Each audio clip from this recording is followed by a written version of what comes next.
नमस्ते दोस्तों, आपका अपने खास चैनल पर दिल से स्वागत है। मैं हूं आपका साथी और आज मैं झारखंड की सभी बहनों और माताओं के लिए एक से बढ़कर एक खुशखबर लेकर आया हूं। जैसा कि हम सब जानते हैं, रक्षाबंधन का त्योहार करीब है और इस खास मौके पर हमारी सरकार ने एक बहुत ही शानदार तोहफा दिया है। मुख्यमंत्री मैया सम्मान योजना की 12वीं किस्त यानी जुलाई महीने की 2500 रुपए की राशि अब सीधे आपके बैंक खातों में पहुंचनी शुरू हो गई है। ये योजना खासकर उन बहनों के लिए है जो समाज में अपनी एक अलग पहचान बनाने के लिए लगातार मेहनत कर रही हैं। इस पहल से न सिर्फ आर्थिक सहायता मिलेगी बल्कि महिलाओं को सम्मान और सशक्त बनाने का संदेश भी जाएगा। तो तैयार हो जाइए इस नई खुशी को अपने परिवार और दोस्तों के साथ साझा करने के लिए। लेकिन ये खुशखबरी यहीं खत्म नहीं होती है। कई महिलाओं को सिर्फ जुलाई की ही नहीं बल्कि जून और जुलाई दोनों महीनों की 5000 रुपये की राशि भी मिल रही है।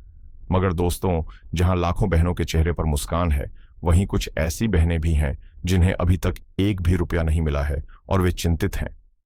इस वीडियो में हम आपको विस्तार से पूरी स्थिति बताएंगे, किस जिले में पैसा पहुंच चुका है और किन इलाकों में अभी तक ट्रांसफर में दिक्कतें आ रही हैं। साथ ही हम उन कारणों पर भी प्रकाश डालेंगे जिनकी वजह से आपकी राशि रुकी हो सकती है, जैसे आधार लिंक न होना, भौतिक सत्यापन न होना या ई-केवाईसी में परेशानी। हर सवाल का समाधान हम आपके सामने रखेंगे ताकि आप बिना किसी चिंता के योजना का लाभ उठा सकें।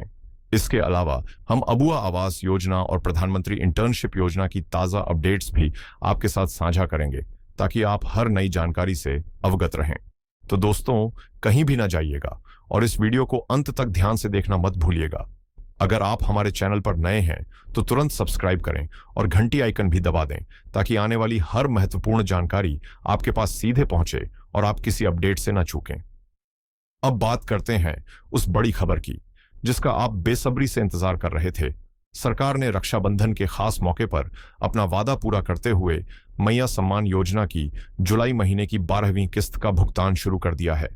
ये रकम सीधे आपके आधार से लिंक्ड बैंक खाते में डीबीटी यानी डायरेक्ट बेनिफिट ट्रांसफर के जरिए भेजी जा रही है, जिससे आपको कोई दिक्कत ना हो। और ये सिर्फ दावा नहीं है, हमारे पास इस प्रक्रिया के ठोस प्रमाण भी मौजूद हैं जो आपको पूरी पारदर्शिता के साथ दिखाए जाएंगे। आप ध्यान दीजिए, सिमडेगा के जिला कलेक्टर ने खुद सोशल मीडिया पर जानकारी साझा की है कि जिले की 90,000 से अधिक बहनों के बैंक खातों में रक्षाबंधन से पहले ही जुलाई महीने की 2500 सम्मान राशि ट्रांसफर कर दी गई है। इस भुगतान का कुल रकम 22 करोड़ 59 लाख रुपए से भी ऊपर पहुंच चुका है। वहीं धनबाद की बात करें तो यहां 3,53,000 से ज्यादा महिलाओं को जुलाई की यह सम्मान राशि मिल चुकी है।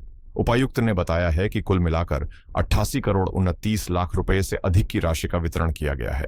और सबसे खास बात यह है कि इससे कुछ ही समय पहले जून महीने की भी किस्त महिलाओं के खातों में पहुंच चुकी थी, यानी कई बहनों के खाते में लगातार 2 महीनों की राशि बिना किसी रुकावट के पहुंची है, जो उनके लिए बड़ी राहत और खुशी की बात है। दुमका के जिला कलेक्टर ने भी साफ तौर पर बताया है कि दुमका जिले में मैया सम्मान योजना के तहत 2,12,000 से अधिक बहनों को जुलाई महीने तक की रकम ट्रांसफर कर दी गई है। और ये खबरें यहीं खत्म नहीं होती। घोड्डा, चतरा, जमशेदपुर जैसे कई इलाकों से भी बहनों की तरफ से लगातार प्रतिक्रिया आ रही है कि उन्हें राशि मिल चुकी है। कुछ को मात्र 2500 रुपये मिली है तो कईयों के खातों में जून और जुलाई दोनों महीनों की रकम मिलाकर कुल 5000 रुपये जमा हुई है। इस संदर्भ में हम आप सभी से आग्रह करते हैं कि कृपया अपने बैंक खाते की स्थिति एक बार जरूर जांच लें ताकि आप भी इस लाभ से वंचित न रहें और अपने हक की राशि पा सकें। दोस्तों, ये तो बेहद खुशी की खबर है कि कई बहनों को सम्मान राशि मिल रही है, लेकिन अब हम उस गंभीर समस्या पर बात करेंगे जो कई लाखों बहनों के लिए चिंता का विषय बनी हुई है। क्यों कुछ लोगों के खाते में राशि पहुंच रही है जबकि आपके पैसे अटके हुए हैं? इस मुद्दे के पीछे मुख्य रूप से 4 प्रमुख कारण हैं जिन्हें समझना बेहद जरूरी है। सबसे बड़ा और आम कारण है कि आपके बैंक खाते का आधार नंबर सही तरीके से लिंक नहीं हुआ है। सरकार पूरी राशि डायरेक्ट बेनिफिट ट्रांसफर यानी डीबीटी के जरिए भेजती है, जिसका मतलब यह होता है कि आपका पैसा सीधे उसी बैंक खाते में जाएगा जो आपके आधार से जुड़ा हो, यानी आधार सीडिंग ठीक से न होने पर आपका भुगतान रोका जा सकता है। इसलिए इसे समझना और सही करना आपके लिए बहुत जरूरी है। कई बार ऐसा होता है कि हम सोचते हैं हमारा बैंक खाता आधार से जुड़ा हुआ है, लेकिन असल में वह लिंक डीएक्टिवेट हो चुका होता है। खासकर अगर आपने हाल ही में आधार कार्ड में कोई बदलाव किया है या लंबे समय तक खाते में कोई ट्रांजैक्शन नहीं हुआ है तो आधार लिंक निष्क्रिय हो सकता है।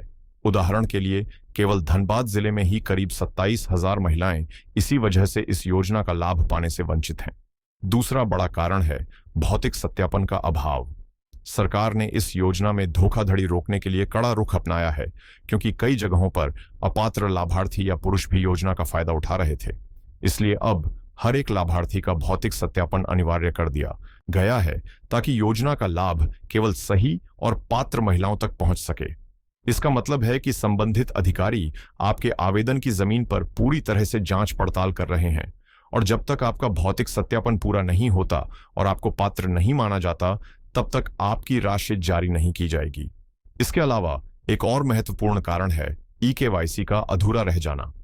अब राशन कार्ड का ई-केवाईसी करवाना अनिवार्य हो गया है, और अगर आपके राशन कार्ड में कोई भी त्रुटि है या आपका केवाईसी प्रोसेस पूरा नहीं हुआ है तो भी आपकी मैया सम्मान योजना की राशि रोक दी जा सकती है। इसलिए इन सभी आवश्यक प्रक्रियाओं को पूरा करना बेहद जरूरी है ताकि योजना का लाभ बिना किसी बाधा के आपके तक पहुंचे। जो नई बहनें अभी हाल ही में 18 साल की हुई हैं और इस योजना का हिस्सा बनने की सोच रही हैं, उनके लिए एक जरूरी जानकारी है।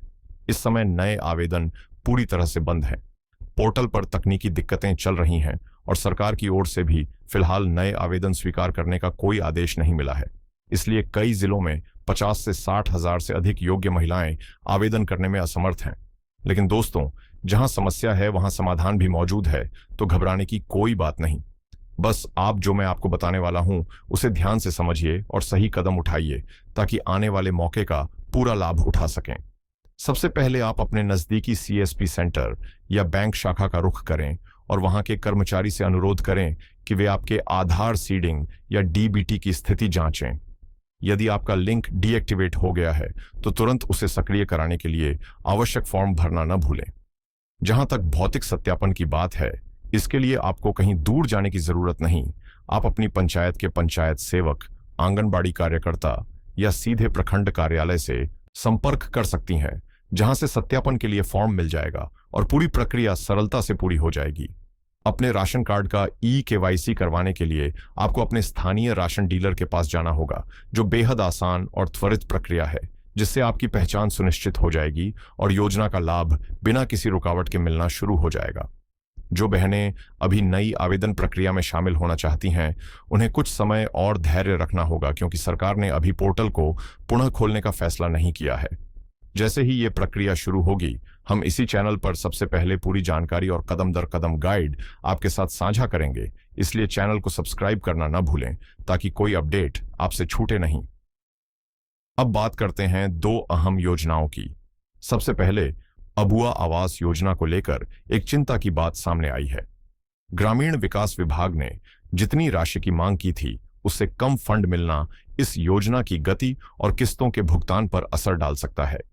इसलिए जिन भाई बहनों के आवास स्वीकृत हैं, उनसे आग्रह है कि प्राप्त राशि का उपयोग जल्द से जल्द आवास निर्माण पूरा करने में करें, ताकि अगली किस्त के लिए आपकी सूची में नाम शामिल हो सके। फिलहाल 2025 तक नए आवेदन मिलने की संभावना बहुत कम है, इसलिए योजना से जुड़ी हर जानकारी के लिए जुड़े रहें। युवाओं के लिए एक बड़ी खुशखबरी है कि सरकार पीएम इंटर्नशिप योजना में महत्वपूर्ण बदलाव करने जा रही है। जहां पहले इस योजना का लाभ सिर्फ 21 से 24 साल के युवा उठा पाते थे, अब न्यूनतम आयु 18 साल कर दी गई है, जबकि अधिकतम आयु तय करने का अधिकार कंपनी को दिया जाएगा। इसके अलावा इस योजना के तहत मिलने वाला वजीफा भी बढ़ाने की तैयारी हो रही है। साथ ही अब पीएचडी प्राप्त उम्मीदवार भी इस योजना में शामिल हो सकेंगे। यह योजना युवा प्रतिभाओं को टॉप कंपनियों में इंटर्नशिप का सुनहरा अवसर प्रदान करती है। तो दोस्तों, आज हमने मैया सम्मान योजना से जुड़ी सभी महत्वपूर्ण जानकारियां आपके सामने रखी हैं। एक बार फिर याद दिला दूं कि सरकार ने रक्षाबंधन के त्योहार के मौके पर जुलाई महीने की 12वीं किस्त का भुगतान शुरू कर दिया है। इसलिए अपने बैंक खाते की स्थिति जरूर जांचें। यदि राशि अभी तक नहीं आई है तो घबराने की जरूरत नहीं है, सब ठीक होगा। अपने आधार लिंक, भौतिक सत्यापन और ई-केवाईसी की स्थिति का तुरंत परीक्षण कराएं और जहां भी कोई त्रुटि हो उसे तुरंत सुधारवाएं। सरकार ने स्पष्ट किया है कि जैसे ही आपका सत्यापन पूरा होगा, आपकी सारी रुकी हुई राशि एक साथ आपके बैंक खाते में भेज दी जाएगी। हमें उम्मीद है कि यह जानकारी आपके लिए उपयोगी साबित हुई होगी। यदि आपको यह वीडियो पसंद आया हो तो कृपया इसे लाइक करना न भूलें और सबसे महत्वपूर्ण, इसे अपनी सहेलियों, परिवार की महिलाओं और हर उस महिला के साथ जरूर साझा करें जिन्हें यह मदद पहुंचा सकती है। यही छोटी छोटी कोशिशें मिलकर बड़ी खुशियों का रास्ता बनाती हैं। अगर आपके मन में कोई सवाल है या आपको पैसा मिला या नहीं और आप किस जिले से हैं तो हमें नीचे कमेंट करके जरूर बताएं। आपकी प्रतिक्रिया हमारे लिए बेहद महत्वपूर्ण है। साथ ही झारखंड सरकार और केंद्र सरकार की सभी योजनाओं से जुड़ी हर नई और सटीक जानकारी सबसे पहले पाने के लिए हमारे चैनल को सब्सक्राइब करना बिल्कुल ना भूलें। हम जल्द ही एक और महत्वपूर्ण अपडेट लेकर आपके सामने आएंगे। तब तक अपना ध्यान रखें, खुश रहें और आगे बढ़ते रहें। जय हिंद, जय झारखंड, जय जोहार।